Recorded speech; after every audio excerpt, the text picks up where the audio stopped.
지금으로부터 278년 전 1738년 5월 24일 영국의 한 작은 올더스게이트라는 거리 한 집회에서 웨슬리 목사님이 변화된, 성령으로 새로워지고 회심하고 뜨거워지고 변화된 그 순간, 그 시점을 통해서 그 이후에 개인적으로는 존 웨슬리 목사님의 삶이 변화했지만 결과적으로는 영국이 변화되고 세계가 변화되고 기독교가 새로워지는 역사가 일어나게 된 것이죠.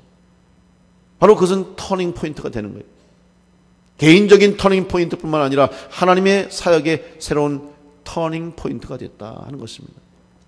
여러분, 터닝 포인트라는 말을 많이 쓰는데 뭡니까?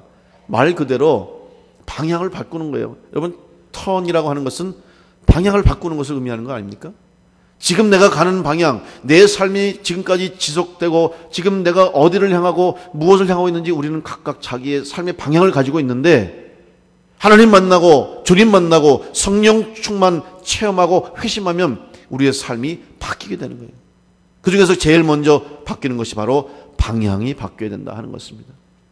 지금까지는 내가 세상을 향했지만, 지금까지는 나의 성공이 내 삶의 목적이었고, 내 개인적인 부를 축적하는 것, 명예를 쌓는 것, 권력을 얻는 것, 혹은 내 개인적인 욕망과 내 욕심을 가지고 살아왔던 나의 삶의 방향이 예수님 만나고 성령 충만하고 체험하고 회심한 이후에는 방향이 바뀌어져서 이제는 하나님 나라를 향하여서, 주님을 향하여서, 천국을 향한 삶으로 방향이 바뀌어질 때 우리 가운데 새로운 놀라운 구원의 역사가, 또 하나님의 섭리하심과 하나님의 역사가 우리 삶 가운데 나타나게 될 줄로 믿습니다. 반드시 우리 성도들에게는 이 변화가 있기 위해서는 터닝 포인트, 영적인 터닝 포인트가 있어야 되는 것이죠. 여러분 개인적으로도 지금까지 인생을 살아오시면서 여러분의 삶이 바뀌어질 수 있었던, 또 여러분의 인생에 큰 변화가 있었던 그 시점이 있었을 거예요. 어떤 사건이나 어떤 체험이나 어떤 만남이나 어떤 계기가 있었을 것입니다. 우리는 그것을 터닝 포인트라고 이야기합니다. 그 이후에 내 삶이 달라진 거예요. 그 이후에 내 삶의 가치관이 달라지고 그 이후에 나의 삶의 기준이 바뀌어졌던 그런 때가 있을 것입니다. 그런 것처럼 오늘 우리의 신앙에도 이러한 영적 터닝 포인트가 반드시 있어야 됩니다. 이미 지금까지 여러분이 살아오시면서 주님 만나고 하나님의 은혜로 성령의 충만함으로 성령 체험하심을 통해서 여러분의 영적인 터닝 포인트가 있었던 분들 계실 것입니다. 그분들은 그 이후에 내 삶이 바뀐 방향대로, 하나님이 지시하시는 대로, 하나님이 이끄시는 대로 지금까지 잘 걸어오고 있는지, 향하고 있는지, 또 앞으로 바르게 가고 있는지를 점검해야 되고, 또 그 길을 바르게 걸어갈 수 있도록 계속해서 주님이 주신 목표를 향해서 달려가야 됩니다. 혹시 아직까지 내 영적인 터닝 포인트가 없었다면, 아직 주님을 체험한 경험이 없고 성령을 체험한 경험이 없고 하나님의 음성을 들은 경험이 없는 분이라면 사모하는 마음으로 기도하는 가운데 여러분의 삶에 영적으로 우리 주님의 음성을 듣고 주님 만나는 성령 체험하는 그런 영적 터닝 포인트가 있을 수 있도록 여러분 사모하시고 기도하시고 간구하시기를 간절히 바랍니다. 왜냐하면 이 터닝 포인트가 없으면 우리의 삶이 방향을 찾지 못하는 거예요. 그렇다면 우리가 이렇게 영적 터닝 포인트를 통해서 변화된 사람으로 새로운 하나님의 쓰임에 합당하게 우리의 삶을 살아가기 위해서 과연 우리에게는 어떠한 삶, 또 어떠한 신앙, 어떠한 믿음이 되어야 되는가? 오늘 특별히 웨슬리 목사님의 그의 사역과 또 그의 신앙과 그의 삶을 통해서 오늘 우리가 변화된 이후에 또 변화되어야 할 우리의 신앙의 자세를 생각해 보려고 합니다. 첫 번째 터닝 포인트를 통해서 성령을 체험하고 성령 충만한 사람이 되기 위해서는 항상 영적으로 준비된 성도가 되어야 합니다. 영적으로 준비된 자에게 하나님이 말씀하시고 하나님이 찾아와 주시고 성령이 임하시는 줄로 믿습니다. 여러분 아무에게나 어쩌다가 우연히 이런 체험이 일어나는 게 아니에요. 종종 바르게 이 성령 체험이라든지 또 하나님을 만나는 영적 체험이라든지 이런 것들을 바르게 이해하지 못하는 분들이 종종 오해하는 것 중에 하나가 그냥 어쩌다가 그냥 어느 순간에 한순간에 그냥 하나님을 만나고 성령 받는다고 그렇게 생각하는 경우가 있는데 아닙니다. 여러분, 성령의 역사, 하나님의 임재의 역사는 아무에게나 그렇게 그냥 갑자기 한순간에 되는 것이 아니고 사모하고 기도하면서 영적으로 준비된 자에게 하나님이 찾아와 주시고 하나님이 말씀해 주시고 성령께서 임재하시는 줄로 믿습니다. 준비된 자에게 찾아와 주신다는 거예요. 여러분, 웨슬리 목사님 회심이 그냥 하다 보니까 운이 좋아서 아닙니다. 이미 하나님이 쓰시기에 합당한 준비된 사람이었다는 사실입니다. 웨슬리 목사님은 목사님의 가정에서 태어나서 이제 철저한 신앙교육을 통해서 아주 정해진 코스대로 사실 영적 생활을 했어요. 그래서 옥스퍼드 대학 칼리지 나오고 신학대학 나오고 그 다음에 신학 박사까지 교수고 목사이고 사제이고 아주 정해진 그런 온전한 그리스도인의 성직의 길을 갔습니다.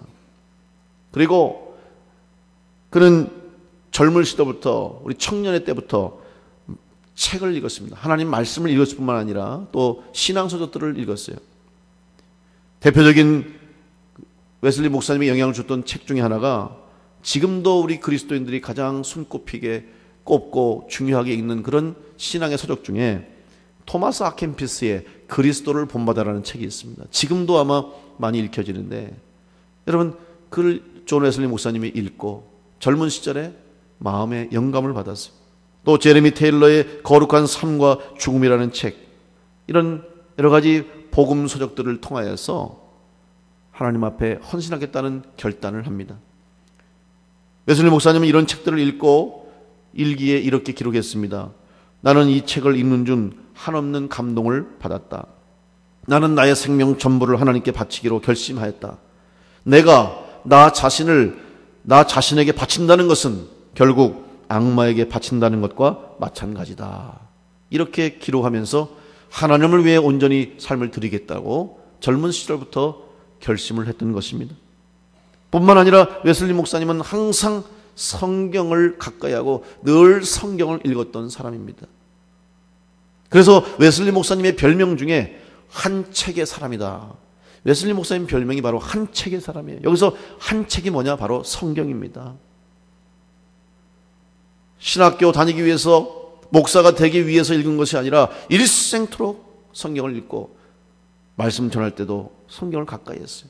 그래서 웨슬리 목사님은 항상 설교하면서 전도 여행을 하고 순회 설교를 했는데, 말을 타고 다니면서 설교를 했는데 말 위에서도 성경책을 들고 읽었어요. 그래서 웨슬리 목사님 이 말 타고 다니면서 성경책을 읽는 그 그림을 형상화해서 우리 감리교 신학대학교 마크에 보면은 웨슬리 목사님이 말을 타고 책을 하나, 성경책을 딱 들고 있는 그 그림이 저희 학교의 마크였어요. 웨슬리 목사님은 성경책, 다른 책들도 읽고 있었지만 항상 이 성경책은 늘 떼지 않고 곁에서 떨어뜨리지 않고 가까이 하는 성경의 사람이었다. 오늘 여러분도 성경의 사람 되시기를 간절히 축원합니다. 하나님 말씀을 가까이 하시길 간절히 바랍니다.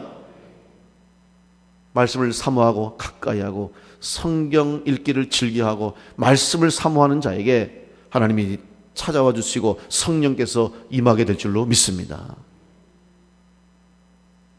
바로 웨슬리 목사님은 이러한 성령으로 충만하기 위해서 준비되었던 사람이었다고 하는 것이죠. 특별히 1738년 5월 24일 그가 마음이 뜨거워지는 경험을 할 때 그의 마음, 또 그를 움직인 것도 역시 하나님의 말씀이었고, 그리고 하나님의 말씀을 기록한 로마서 주석 서문이었다고 하는 사실이죠. 결국 말씀을 통해서 준비되었고 말씀을 통해서 성령 받고 새롭게 변화될 수 있었다는 사실이죠. 바로 그것이 말씀의 능력이고 말씀의 역사가 된다고 하는 사실을 기억하시면서 늘 성경을 가까이 할 수 있는 성도들이 되시기를 간절히 축원합니다. 두 번째로 영적 터닝 포인트가 되는 성령에 체험하는 성도가 되기 위해서는 실패를 두려워하지 않고 절망 속에서도 다시 시작할 수 있는 용기가 있어야 됩니다. 사실 웨슬리 목사님은 어떻게 보면 그의 삶이 정말 헌신하는 삶이었습니다. 그래서 하나님 보실 때 온전하게 정말 거룩한 영적 삶을 살아오는 그런 목사였고 성직자였고 하나님의 종이었습니다. 그런데 이제 그 당시에 영국 교회가 이제 많은 영국의 사람들이 아메리카로 북미로 이민을 갔습니다. 그때 당시에 그곳에 이제 신대륙을 발견하고 개척하는 시대였습니다. 그래서 많은 사람들이 새로운 땅을 찾아서 또 사실 여러 가지 목적을 가지고 그 땅을 찾았는데, 그러다 보니까 영국 교회에서 이민 간 영국 국민들을 위해서 또 미국으로 찾아간 사람들을 위해서 이제 선교사를 파송할 계획을 갖게 됩니다. 그래서 바로 그 적임자로 웨슬리 목사님이 이제 가게 됐습니다. 1735년 10월 14일 동생 찰스 웨슬리와 함께 미국의 조지아주를 향해서 떠나게 됩니다. 한 2년에 걸쳐서 그곳에서 선교사로서의 사역을 감당했는데, 그곳에서의 선교사의 그의 사역은 완전히 실패했습니다.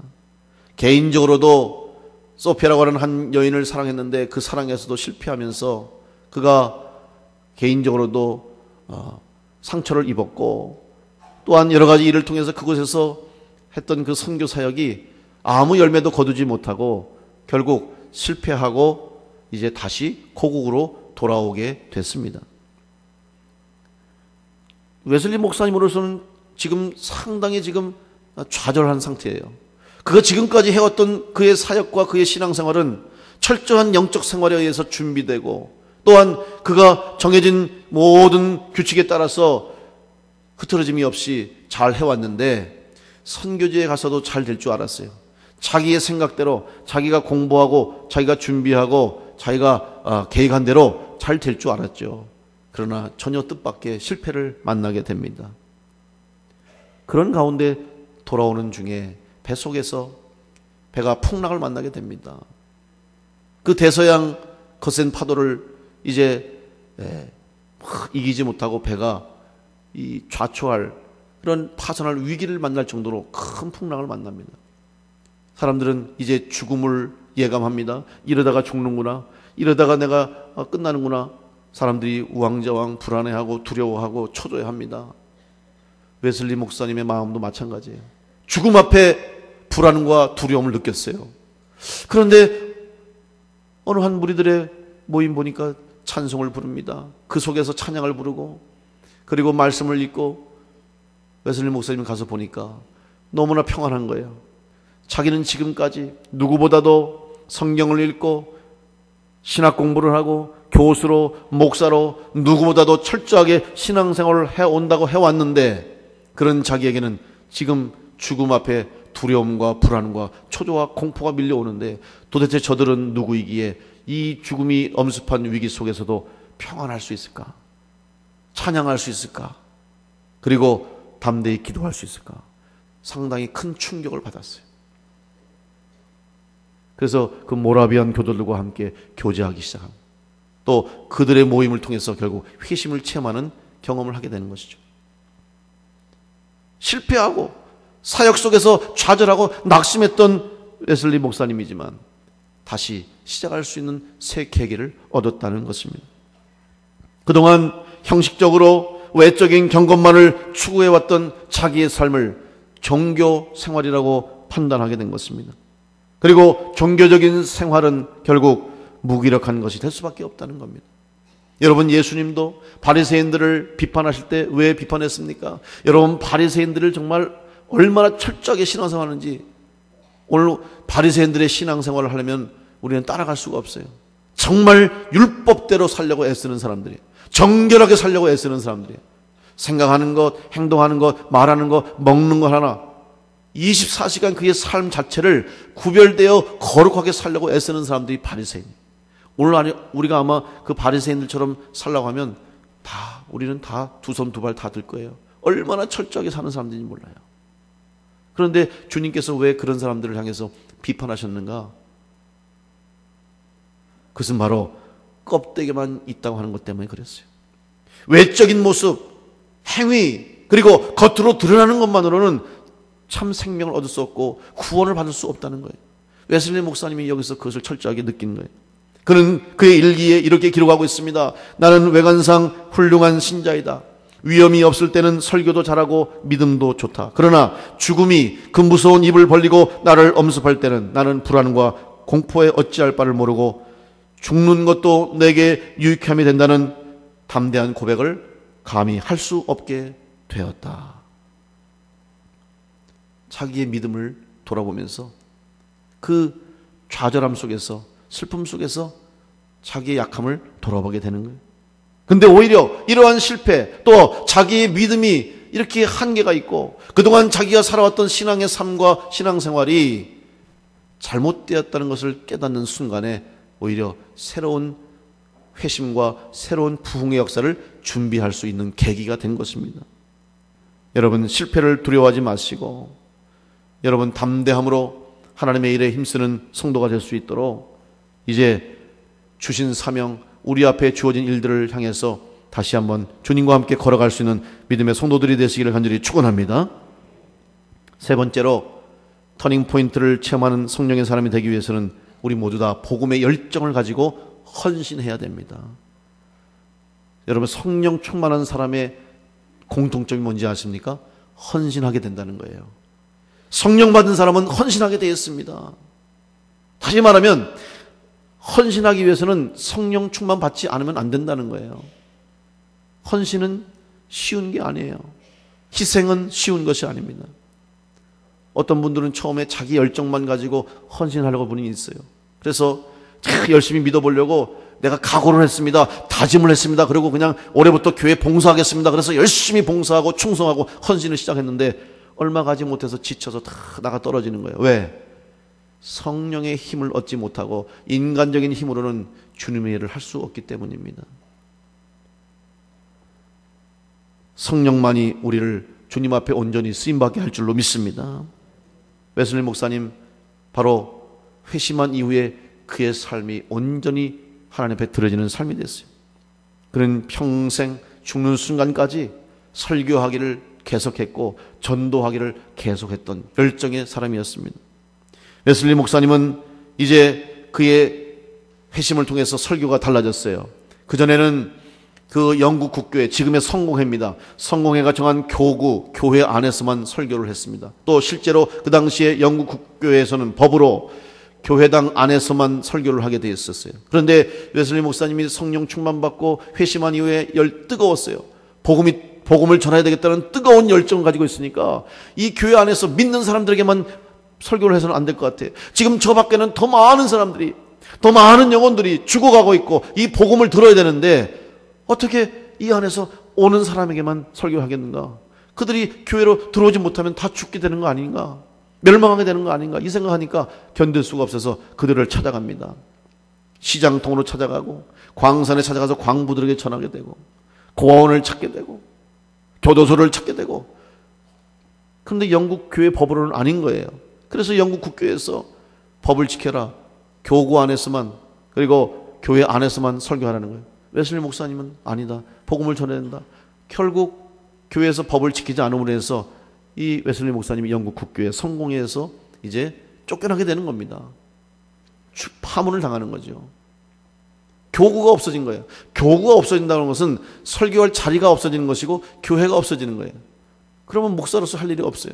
그래서 제가 지난주도 말씀드렸죠. 웨슬리 목사님이 외친 표어가 뭡니까? 영국 국교에서 나에게 교구를 주지 않으면 하나님이 나에게 주신 세계가 나의 교구다. 그렇게 외친 거예요. 그리고 나서 세상을 향해서 복음을 전했던 거예요. 얼마나 열심히 복음을 전했는지 말을 타고 다니면서 1년에 4,000마일, 5,000마일을 전도 여행할 정도로, 여러분 그 당시에 말을 타고 다니면서 4,000마일, 5,000마일을 다녔다고 하는 것은 어마어마한 양입니다. 그래서 바로 말을 타고 다니면서도 그 위에서도 성경을 읽고 그 위에서도 설교 전할 말씀을 준비했던 목사님이 됐던 거예요. 이렇게 뜨거운 열정을 가지고 헌신하는 사람으로 변화됐던 것입니다.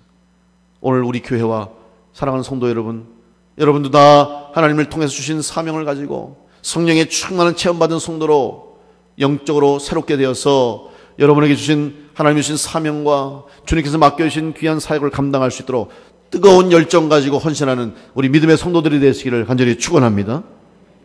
그것이 바로 세상 안에서 흔들림이 없이 믿음을 지키는 방법이에요.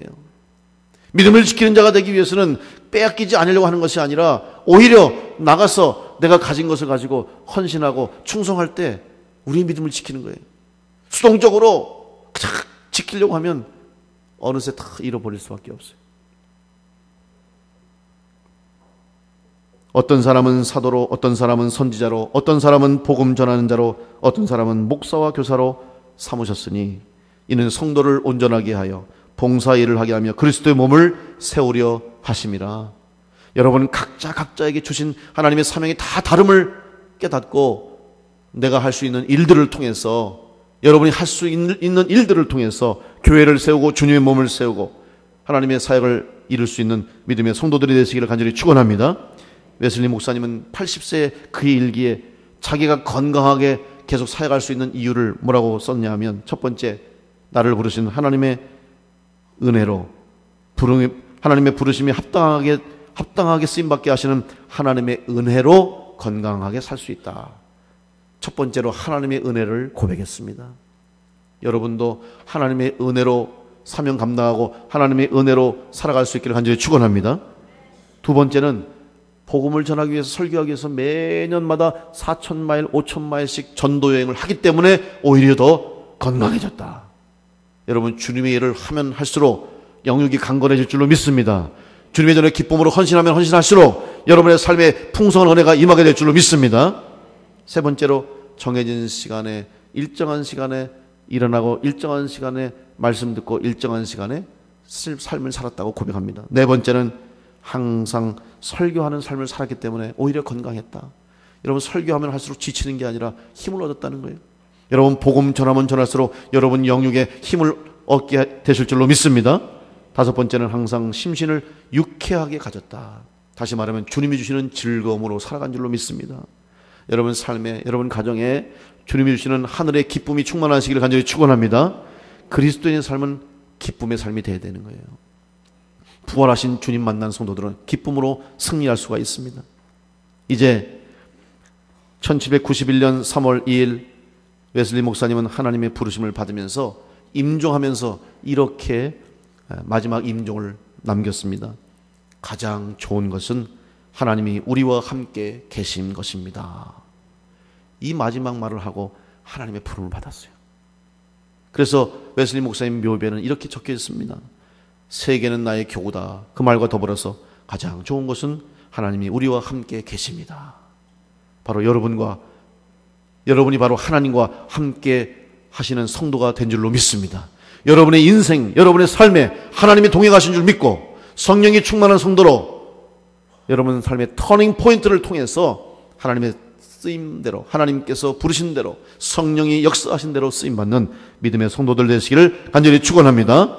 이제 우리 감리교인으로서, 또 우리가 웨슬리의 후예로서, 그리고 더 나아가서 주님의 제자로서, 하나님의 백성으로서 우리 충주남부 교회와 성도들을 통해서 하나님이 필요하신 대로 쓰시는 쓰임에 합당하게 쓰임받을 수 있도록 기쁨으로 헌신하시고 감사함으로 뜨거운 열정을 가지고 헌신하고, 또한 준비된 신앙생활, 그리고 실패와 좌절을 두려워하지 않는 용기를 가진 성도로 최선을 다해서 우리 하나님 앞에 귀하게 쓰임받고 영광 돌리는 우리 모든 성도들 되시기를 간절히 축원합니다.